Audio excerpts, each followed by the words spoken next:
What's up everyone, my name is Max from Maximize Your Cooking and I just got back from school.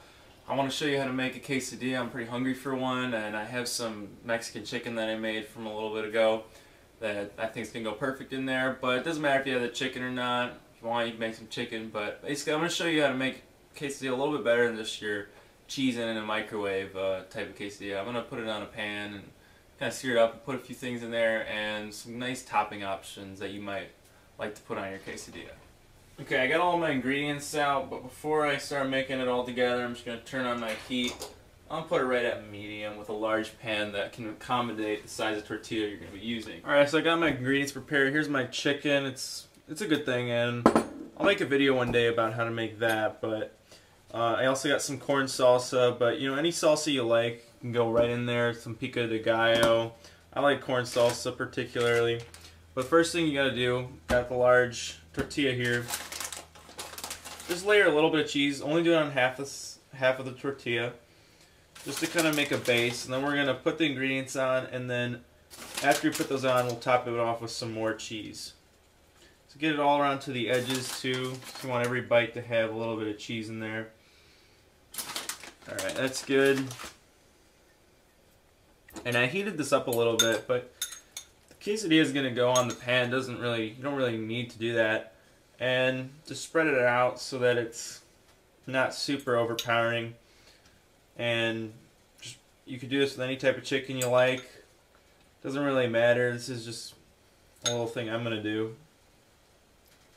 And I think this chicken will go very well because it's pretty Mexican tasting. It's pretty much just chicken in a crock pot with some beans, a jar of salsa, and taco seasoning. That's all this stuff really was. Alright, so that's going to be pretty meaty right there, but meaty is good. Corn salsa, spread it on there a little bit. Disperse it throughout.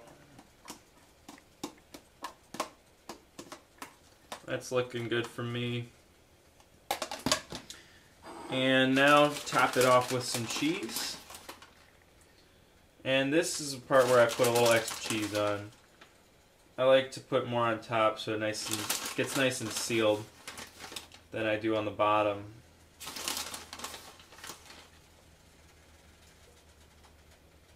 Alright, that's a good generous amount right there. I'm going to go transfer this to the pan.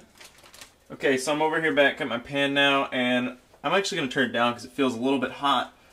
And basically, if it's too hot, it's going to burn before you really heat up everything inside your quesadilla, and we don't want that. So turn it down to where you think it won't burn.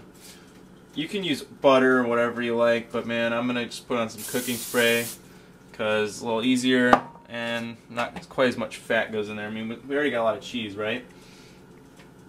Alright, so I'm going to use I'm going to use a spatula to help me get this on here. But just like that, and spin that over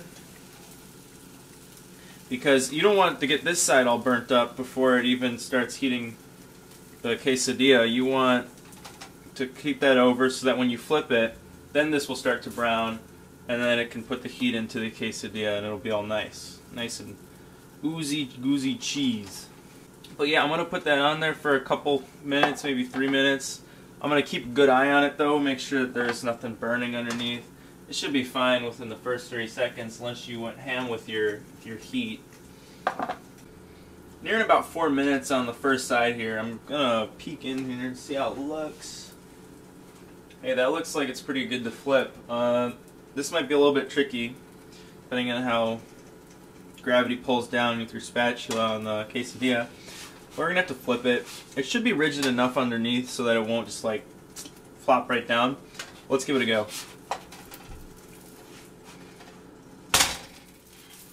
There we go. Looks good. That's how I like that. That's a nice little crisp, little brown on the quesadilla.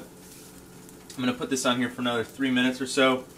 Take it off. We'll be ready to go. You can increase your heat too if you like. I mean, this is a little bit. It took about 4 minutes to do that, and it doesn't really need to take totally 4 minutes. So depending on how hot your stove is, turn that up just a little bit. I'm going to turn mine up a little bit. Maybe it was okay from earlier. The quesadilla's been on there for another 3 minutes. I'm going to check it, see how it looks. And it looks pretty good for me. That was another 3 minutes. I'll just flip it over to see and show you. Just like that. That thing's ready to come off. You turn your heat off, don't forget that. And what this goes really, really well with is some guacamole. I really love some guacamole on a quesadilla. Well, here I am now at the moment I've been waiting for. My quesadilla is done and I'm really excited to eat it. Put a little corn salsa on there, and I wish I had some guacamole. My guacamole kind of got a little old on me, so I had to go out with that idea. If I had some guacamole, this would be super killer, but you gotta improvise, right?